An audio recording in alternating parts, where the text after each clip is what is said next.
ये कहानी है मौलाना यूसुफ साहब की, जो मस्जिद में इमामत करते थे और अपनी नेकदिली और परहेजगारी के लिए जाने जाते थे। मगर मस्जिद की रोशनी के पीछे उनका अपना घर गुनाह में डूबा था। उनकी बीवी रुकैया बीबी और तीनों बेटियां दुनिया की रंगीनियों में गुम थीं, जिनकी बेपरवाही ने घर के माहौल को बेहयाई से भर दिया था। यूसुफ साहब की लाख कोशिशों और दुआओं के बावजूद हालात बदतर होते गए।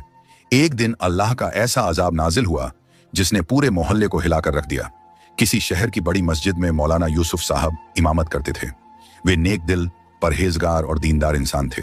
उनकी जिंदगी का मकसद लोगों को सही राह दिखाना और इस्लाम की तालीमात को आम करना था। वे अपने 5 वक्त की नमाजों में मस्जिद में होते और कुरान की तिलावत में वक्त गुजारते। लोग उनकी इज्जत करते थे, उनसे मसले पूछते थे और हर तकलीफ में उनसे मशवरा लेते थे। लेकिन मस्जिद की रोशनी से भरपूर जिंदगी के बावजूद उनका अपना घर अंधकार में डूबा हुआ था। यूसुफ साहब की बीवी रुकैया बीबी बिल्कुल उनके उलट मिजाज की औरत थी। वह दुनियादार, बेपरवाह और लापरवाह थी। उसे न घर की फिक्र थी, न बच्चों की परवरिश की चिंता। वह खुद को दीनदार औरत समझने के बजाय दुनियावी चमक धमक में मग्न रहती। उसे बाजारों की सैर करना, सहेलियों के घर जाना और गपशप करना ज्यादा पसंद था। यूसुफ साहब की 3 बेटियां थीं, अफसा, मरियम और हलीमा। ये तीनों अपनी मां का ही अक्स बन रही थीं। छोटी उम्र से ही उन्होंने अपनी मां की आदतें अपनाना शुरू कर दी थीं। रुकैया बीबी की दिलचस्पी कभी भी अपनी बेटियों को इस्लामिक तालीम देने में नहीं रही। उसने कभी उन्हें हिजाब पहनने की नसीहत नहीं दी, न ही नमाज और रोजे की अहमियत समझाई, बल्कि उसने अपनी बेटियों को पूरी तरह आजाद छोड़ दिया था। बेटियां सारा दिन घर में टीवी के सामने बैठी रहती। टीवी उनके लिए जिंदगी का सबसे बड़ा मकसद था। वे घंटों बेहुदा ड्रामे, फिल्में और गाने देखती। जब भी यूसुफ साहब घर आते और उन्हें समझाने की कोशिश करते तो उनकी बीवी बीच में आकर कहती, आप हर वक्त टोका टाकी क्यों करते हैं? ये बच्चियां हैं, इन्हें जीने दीजिए। यूसुफ साहब को यह सुनकर बहुत दुख होता। वे चाहते थे कि उनकी बेटियां नेक और परहेजगार बने, लेकिन उनकी बीवी की लापरवाही के कारण वे बिल्कुल उल्टी राह पर चल रही थीं। घर का माहौल इतना बिगड़ चुका था कि अब उसमें दीन की कोई जगह नहीं बची थी। ना कुरान की तिलावत सुनाई देती, ना नमाज का एहतराम किया जाता। बस हर वक्त टीवी की तेज आवाज, बेहयाई भरे गाने और हंसी ठहाके गूंजते रहते। यूसुफ साहब अक्सर सोचते, मैं मस्जिद में लोगों को सही राह दिखा सकता हूं, लेकिन अपने ही घर को सीधा नहीं कर सकता। लेकिन उनके पास कोई हल नहीं था। वे चुपचाप सब्र कर लेते और अल्लाह से दुआ करते रहते कि किसी तरह उनकी बेटियां सही रास्ते पर आ जाएं। मगर किस्मत को कुछ और ही मंजूर था। बेटियों को भी मां की यही आदतें लग गई थीं। वे सारा दिन टीवी के सामने बैठी रहती, बेहुदा ड्रामों और फिल्मों में गुम हो जाती। उन्हें न नमाज की फिक्र थी, न ही कुरान पढ़ने की। अगर कभी कोई रिश्तेदार या पड़ोसी घर आता और दीन की कोई बात छेड़ता तो वे ऊब कर मोबाइल में घुस जाती या बहाना बनाकर वहां से उठ जाती।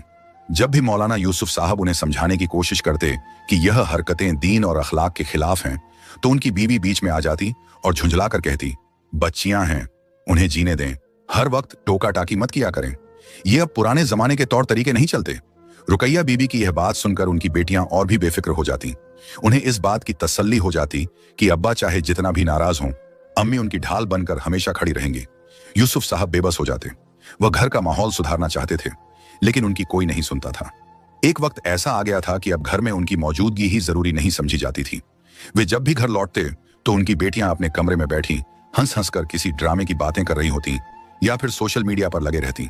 उनकी बीवी भी इसी में मगन रहती। घर की यह हालत देखकर यूसुफ साहब अक्सर अफसोस करते और सोचते, कैसी बुरी तालीम दी जा रही है मेरी बेटियों को। न इन्हें इस्लाम का इल्म है, न दुनिया का कोई हुनर। ये जिंदगी में क्या करेंगी? अजन की आवाज और बेटियों की बेपरवाही। एक दिन जुमा का दिन था। जुमा के दिन मस्जिद में बहुत भीड़ होती थी, इसलिए आमतौर पर यूसुफ साहब घर से मस्जिद जल्दी निकल जाते थे।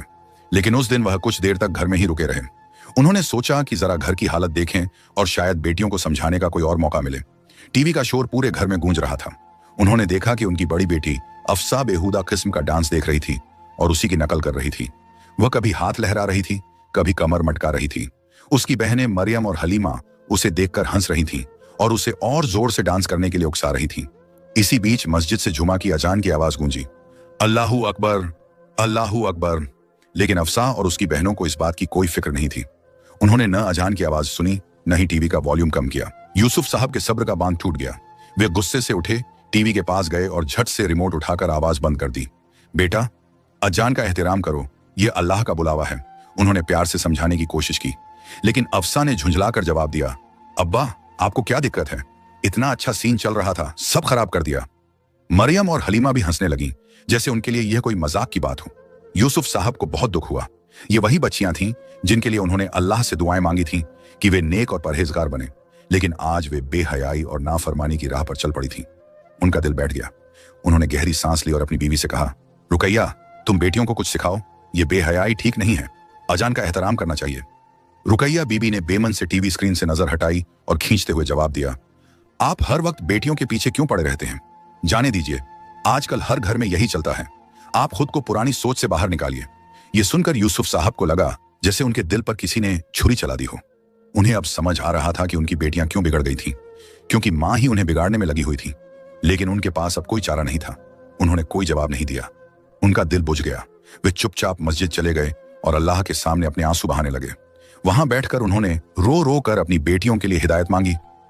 या अल्लाह, मेरी औलाद को नेक बना दे, उन्हें इस बेहयाई और गुनाह की जिंदगी से निकालकर दीन की राह पर चला दे। लेकिन शायद बहुत देर हो चुकी थी। बेटी की नाफरमानी और अचानक आया अजाब समय गुजरता गया, लेकिन हालात में कोई सुधार नहीं आया। मौलाना यूसुफ साहब ने बहुत कोशिश की कि उनकी बेटियों के लिए अच्छे रिश्ते आएं, लेकिन कोई भी उनकी बेटियों को अपनाने को तैयार नहीं था। हर जगह से सिर्फ इनकार ही मिलता था। जब भी कोई रिश्ता लेकर आता, वह कुछ ही दिनों में बिना कोई जवाब दिए लौट जाता। धीरे धीरे मोहल्ले में भी बातें होने लगी। कोई कहता, ये लड़कियां अच्छे घर की नहीं लगती, न इनके अंदर शर्म है न लिहाज। कोई कहता, इन्हें ना नमाज का इल्म है न इस्लाम की तालीम। जो लड़कियां अपने बाप की बात नहीं मानती, उस ससुराल जाकर क्या करेंगी? यूसुफ साहब को यह सुनकर बहुत दुख होता, लेकिन वह मजबूर थे। उन्होंने अपनी बीवी से कहा कि बेटियों को संभालें, उन्हें समझाएं, लेकिन रुकैया बीबी ने हमेशा की तरह बात टाल दी।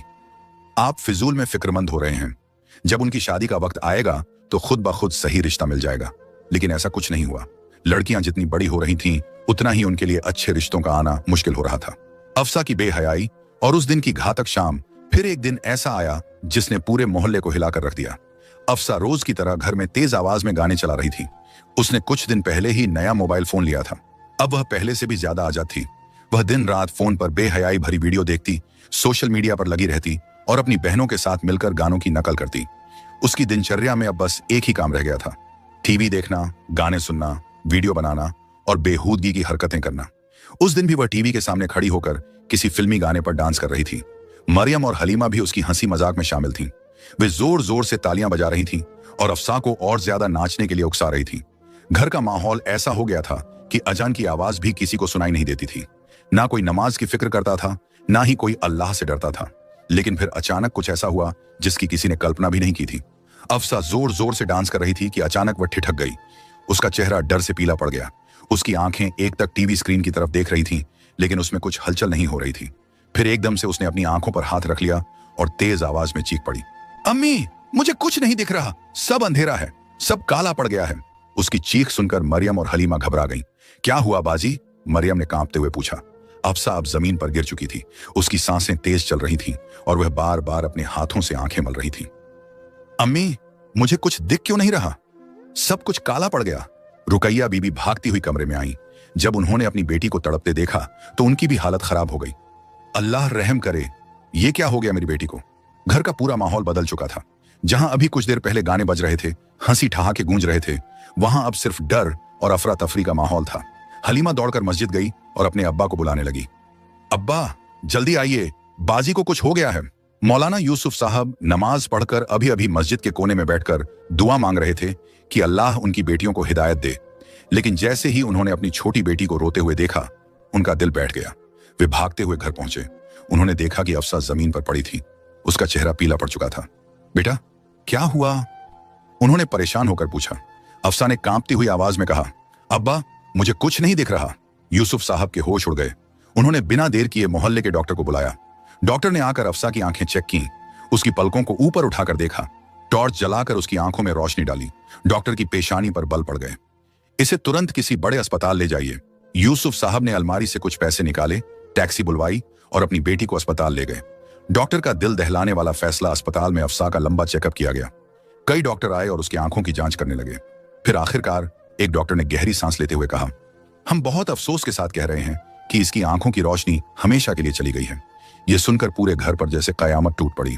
रुकैया बीबी डॉक्टर की बात सुनकर जोर जोर से रोने लगी। मरियम और हलीमा के हाथ पैर ठंडे पड़ गए। लेकिन इससे भी भयानक घटना अभी बाकी थी। जैसे ही डॉक्टर ने यह ऐलान किया कि अफसा अब कभी देख नहीं सकेगी, उसके दिल पर जैसे बहुत बड़ा सदमा पड़ा। वह जोर जोर से कांपने लगी, उसकी सांसें तेज हो गईं और फिर अचानक उसके मुंह से एक दर्दनाक चीख निकली, अम्मी, अब्बा! और वह वहीं जमीन पर गिर पड़ी।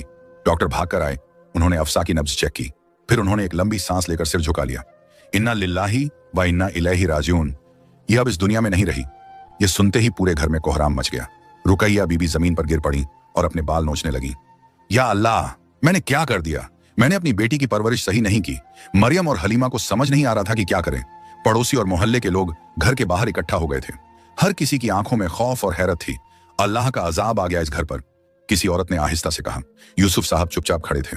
उनके चेहरे पर न कोई गुस्सा था, न कोई इल्जाम, बस एक गहरा दर्द था। अल्लाह की तरफ से इंसान को बहुत मौके मिलते हैं, लेकिन जब वह गुनाह से बाज नहीं आता तो फिर अल्लाह अपने तरीके से सजा देता है। लेकिन यह सब तो सिर्फ शुरुआत थी, अभी असली अजाब तो आना बाकी था। अफसा का जनाजा और अल्लाह का अजाब। अफसा की अचानक मौत से पूरे घर में मातम का माहौल था। उसकी मां रुकैया बीबी अभी भी सदमे में थी। वह कभी अपनी बेटी के सिर पर हाथ रखकर रोती तो कभी खुद को कोसने लगती। या अल्लाह, मैंने क्या कर दिया? मैं ही अपनी बेटी की बर्बादी की जिम्मेदार हूं। अगर मैंने इसे शुरू से दीन की तालीम दी होती, पर्दा सिखाया होता, नमाज का आदी बनाया होता, तो शायद आज यह दिन न देखना पड़ता। मरियम और हलीमा भी सहमी हुई थीं। वे सोच भी नहीं सकती थीं कि उनकी हंसती खेलती बहन का ऐसा अंजाम होगा।